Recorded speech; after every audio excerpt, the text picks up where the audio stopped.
Diet எல்லாம் start பண்ணலைங்க. நம்மளோட food ஸ்டைலை மட்டும் கொஞ்சம் சேஞ்ச் பண்ணலாம் அப்படின்னு நினச்சிட்ருக்கேன். இதில் என்னென்னா நம்ம ரெகுலராக சாப்பிட்ற ஃபுட்டு தான், அதோட கொஞ்சம் எக்ஸ்ட்ராவாக ப்ரோட்டீன், ஃபைபர் இந்த மாதிரி கண்டென்ட்லாம் கொஞ்சம் அதிகமாக எடுத்துக்கணும்னு நினச்சிட்ருக்கேன்.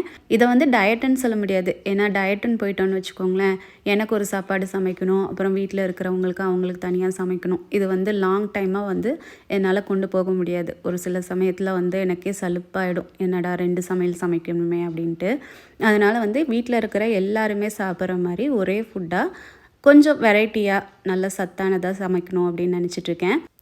இதுக்காக பார்த்தீங்கன்னா நெக்ஸ்ட் டேக்கு என்ன சமைக்கலாம், பிரேக்ஃபாஸ்ட், லன்ச், டின்னர் அப்படின்னு சொல்லிட்டு முன்னாடி நாள் நைட்டே வந்து நோட் பண்ணி வச்சுப்பேன்.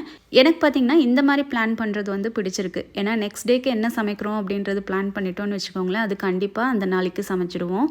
இதே வீக்லி பிளான்ஸுன்னு போட்டுட்டோன்னு வச்சுக்கோங்களேன், என்னால் அந்த கண்டினியூவாக கொண்டு வர முடியல. ஒரு நாள் வந்து ஸ்கிப் பண்ணிவிடுவேன், ஒரு நாள் சலுப்பாக இருக்கும். முன்னாடியே தெரிஞ்சிடும் இல்லையா, இன்றைக்கி வந்து இதெல்லாம் சமைக்கிறோம் அப்படின்னு சொல்லிட்டு. அது வந்து மைண்ட் வந்து ஐயோ இவ்வளோ சமைக்கணுமா அப்படின்ற மாதிரிலாம் தோணும். அதனாலே வந்து நான் வீக்லி பிளான் போடாமல் இந்த மாதிரி நெக்ஸ்ட் டேக்கு என்ன சமைக்கலாம் அப்படின்னு பிளான் பண்ணியிருக்கேன். இது வந்து கொஞ்சம் நல்லா இருக்குது எனக்கு.